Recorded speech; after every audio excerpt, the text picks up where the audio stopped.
அரசின் பல்வேறு நலத்திட்டங்களின் பலன்கள் தகுதியானவர்களை சென்றடைவதன் மூலமாகவே அனைவரையும் உள்ளடக்கிய ஒரு சமத்துவ சமுதாயத்தை உருவாக்கிட இயலும். இந்த அடிப்படையில் தான் 2021ஆம் ஆண்டில் நடைபெற்றிருக்க வேண்டிய தேசிய 10 ஆண்டு மக்கள் தொகை கணக்கெடுப்பு அடுத்து மேற்கொள்ளப்படும் போது சாதி வாரியான மக்கள் தொகை கணக்கெடுப்பையும் ஒருங்கிணைத்து நடத்திடுமாறு மாண்புமிகு பிரதமர் அவர்களை மாண்புமிகு முதலமைச்சர் அவர்கள் வலியுறுத்தியுள்ளார்கள். நம்பகத்தன்மை வாய்ந்த புள்ளி விவரங்களின் அடிப்படையில் தான் ஆராய்ந்து உரிய கொள்கை முடிவுகளை எடுத்திட இந்த முயற்சி பெரும் உதவியாக இருக்கும் என்பதால் இக்கோரிக்கை ஒன்றிய அரசால் ஏற்கப்படும் என்று இந்த அரசு நம்புகிறது.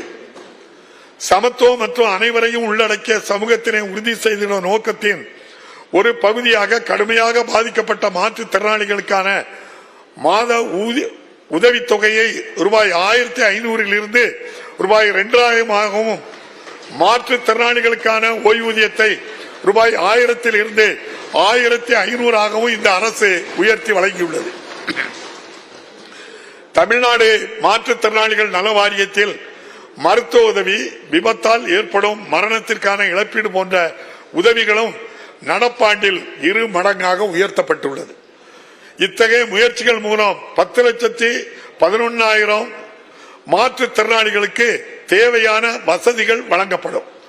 குறைந்த வருவாய் ஈட்டுவோர், தங்களின் வாழ்வாதாரத்தை மேம்படுத்த இயலாத நபர்கள், குறிப்பாக முதியோர்கள், ஆதரவற்ற விதவைகள், கணவனால் கைவிடப்பட்ட பெண்கள் போன்றவர்களின் நலன் காக்க இந்த அரசு பல்வேறு சமூக பாதுகாப்பு ஓய்வூதிய திட்டங்களை செயல்படுத்தி வருகிறது. இவர்களுக்கான மாத ஓய்வூதியத்தை 2023ஆம் ஆண்டில் ரூபாய் 1000 இருந்து ரூபாய் 1200 உயர்த்தப்பட்டுள்ளது. இதனால் 845 கோடி ரூபாய் கூடுதலாக இந்த அரசுக்கு செலவினம் ஏற்பட்டுள்ளது. மேலும் நிலுவையில் இருந்த அனைத்து விண்ணப்பங்களும் தீர்வு காணப்பட்டதன் பயனாக 74,073 தகுதியுடைய பயனாளிகள் புதிதாக சமூக பாதுகாப்பு திட்டத்தில் சேர்ந்துள்ளனர். விவசாயிகள் நலன் மற்றும் வேளாண் வளர்ச்சி மேம்பட பல முன்னோடி திட்டங்களை இந்த அரசு நடைமுறைப்படுத்தி வருகிறது. 76 கோடி ரூபாய் செலவில் குறுவை சிறப்பு தொகுப்பு திட்டத்தை செயல்படுத்தியதன் விளைவாக நடப்பாண்டில் குறுவை சாகுபடி பரப்பு முன் எப்போது இல்லாத அளவில் 5,59,000 ஏக்கராக உயர்ந்துள்ளது. முழுமையான வேளாண் வளர்ச்சி எதிர தேவையான கட்டமைப்புகளை ஏற்படுத்திட இந்த ஆண்டில் 190 கோடி ரூபாய் செலவில் 2504 கிராம ஊராட்சிகளில் கலைஞரின் அனைத்து கிராமம் ஒருங்கிணைந்த வேளாண் வளர்ச்சி திட்ட பணிகள் செயல்படுத்தப்பட்டு வருகின்றன. சாகுபடி செலவை குறைத்து விவசாயிகளின் வருவாயை உயர்த்தும் முயற்சியாக 2023-24 ஆண்டில் மேலும் 50,000 புதிய வேளாண் மின் இணைப்புகள் இந்த அரசால் அறிவிக்கப்பட்டுள்ளது. இதன் விளைவாக 2021ஆம் ஆண்டிலிருந்து இதுவரை மொத்தமாக 2 லட்சம் புதிய வேளாண் மின் இணைப்புகள் வழங்கப்பட்டுள்ளன. மாநிலத்தில் உள்ள விவசாயிகள் மற்றும் பால் உற்பத்தியாளர்களின் வருவாயை உயர்த்தும் நோக்கத்துடன் விவசாயிகளால் வழங்கப்படும் பசும்பால் மற்றும் எருமைப்பால் லிட்டர் ஒன்றுக்கு 3 ரூபாய் ஊக்கத்தொகையாக இந்த அரசு அறிவித்துள்ளது. குறுகிய காலத்திலேயே பால் கொள்முதல் விலையை 6 ரூபாய் உயர்த்தியுள்ளது. வரலாற்றிலேயே இதுதான் முதல் முறை ஆகும். அரசின் இந்த முயற்சிகள் நுகர்வோரின் நலன்களை எவ்விதத்திலும் பாதிக்காமல் மாநிலத்தில் உள்ள 3,87,000 மேற்பட்ட பால் உற்பத்தியாளர்களுக்கு பயனளித்துள்ளன. மாநிலங்களுக்கு இடையேயான நதிநீர் பங்கீட்டு பிரச்சனையில் தமிழ்நாட்டின் உரிமைகளை நிலைநாட்டிட இந்த அரசு உறுதியாக உள்ளது. இப்பிரச்சனைகளில் நமது அரசு நமது மாநில விவசாயிகளினுடைய நலன்களை பாதுகாத்திட தேவையான அனைத்து நடவடிக்கைகளையும் இந்த அரசு மேற்கொள்ளும்.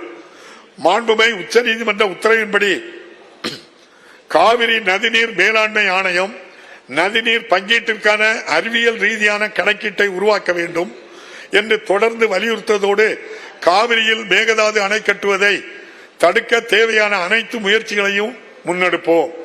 மீனவர்களின் நலனில் இந்த அரசு மிகுந்த கவனம் செலுத்தி வருகின்றது. மேலும் மாநிலத்தின் பாரம்பரிய மீன்பிடிப்பு பகுதிகளில் நமது மீனவர்களின் உரிமைகளை பாதுகாப்பதில் முழு அர்ப்பணிப்பு உணர்வுடன் இந்த அரசு செயல்பட்டு வருகின்றது. 2023 ஆண்டில் இலங்கை கடற்படையினர் 243 மீனவர்களை அவர்களின் மீன்பிடி படகுகளுடன் கைது செய்தனர். இந்த அரசின் இடைவிடாத முயற்சியால் இதுவரை 242 மீனவர்களும் ஒரு மீன்பிடி படகும் விடுவிக்கப்பட்டு தாயகம் திரும்பினார். இருப்பினும் கடந்த ஒரு மாதத்தில் மட்டும் 88 மீனவர்கள் அவர்களது மீன்பிடி படகுகளும் கைது செய்யப்பட்டுள்ளனர்.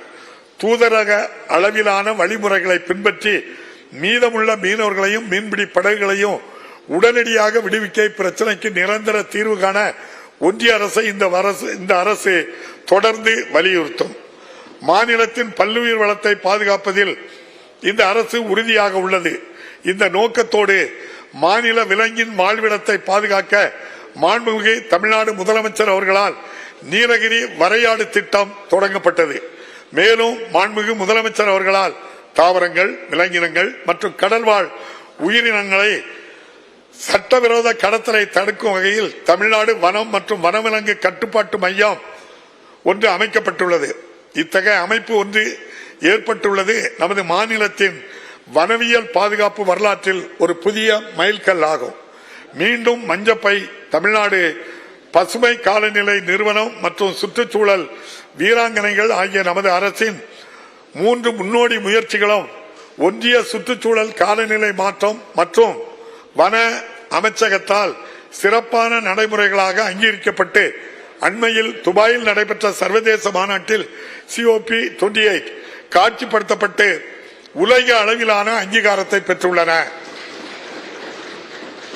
நமது மாநிலத்தின் சுகாதார நிறுவனங்களின் வியத்தகு சாதனைகளால் மருத்துவ சுற்றுலாவில் நாட்டிலேயே முதன்மையான இடமாக தமிழ்நாடு திகழ்கிறது. இதற்காக மருத்துவ கட்டமைப்பின் தரத்தை மேலும் விரிவுபடுத்துவதில் இந்த அரசு கவனம் செலுத்தி வருகிறது. குறிப்பாக 15 மாத காலத்திற்குள்ளாகவே கிண்டியில் 1000 படுக்கைகள் கொண்ட கலைஞர் நூற்றாண்டு பன்னோக்கு உயர் சிறப்பு மருத்துவமனையை 240 கோடி ரூபாய் செலவில் அரசு கட்டமைத்து செயல்பாட்டுக்கு கொண்டு வந்து சாதனை படைத்துள்ளது. தொற்றா நோய்களின் பரவலை தடுக்கும் நோக்கத்துடன் மக்கள் வீட்டில் இருந்தபடியே கட்டணமில்லா மருத்துவ சேவையை பெற்று பயனடையும் வகையில் இந்த அரசால் தொடங்கப்பட்ட மக்களை தேடி மருத்துவம் திட்டம் மாபெரும் வெற்றியை பெற்றுள்ளது. இதுவரை இத்திட்டத்தின் கீழ் 1,07,00,000 கோடி நபர்கள் பயனடைந்துள்ளார்கள். நாட்டிலேயே முன்னோடி முயற்சியாக விபத்து நடந்த முதல் 48 மணி நேரத்திற்குள் அனைவருக்கும் கட்டணமில்லா அவசர சிகிச்சை கிடைப்பதை உறுதி செய்திட இந்த அரசு இன்னுயிர் காப்போம் நம்மை காக்கும் 48 திட்டத்தை அறிமுகப்படுத்தி இத்திட்டத்தின் கீழ் மதிப்புமிக்க எண்ணற்ற உயிர்கள் காக்கப்பட்டு இதுவரை 2,17,000 நபர்கள் பயனடைந்துள்ளனர். மாணவர்களிடையே கற்றல் இடைவெளியை குறைப்பதென இல்லம் தேடி கல்வி மற்றும் அடிப்படை எழுத்தறிவை மேம்படுத்த எண்ணும் எழுத்தும் போன்ற திட்டங்களை செயல்படுத்தி கல்வி தரத்தை மேம்படுத்துவதற்கு இந்த அரசு முனைப்புடன் செயலாற்றி வருகிறது. குறிப்பாக இல்லம் தேடி கல்வி திட்டம் தன்னார்வர்கள் மூலம் 1,65,000 மையங்களில் செயல்படுத்தப்பட்டு வருகிறது. மாநிலத்தில் 24,86,000 மாணவர்கள் பயன்பெற்று வருகின்றனர். குழந்தைகள் மற்றும் பெரியவர்கள் மத்தியில் வாசிப்பு பழக்கத்தை வளர்க்கும் வகையில் 2 லட்சம் சதுரடியில் 6 மாடி கட்டிடத்தில் 4 லட்சம் புத்தகங்களை கொண்ட அதிநவீன கலைஞர் நூற்றாண்டு நூலகத்தை மதுரையில் சுமார் 218 கோடி ரூபாய் செலவில் இந்த அரசு அமைத்துள்ளது. கலைக்கூடம், பல்நோக்கு அரங்கம், குழந்தைகளுக்கான சிறப்பு அரங்கம், மாநாட்டு கூடம் என அனைத்து நவீன வசதிகளுடன் செயல்படும் இந்நூலகம் தென் மாவட்ட மக்களுக்கு பெரும் பயனளித்து வருகிறது.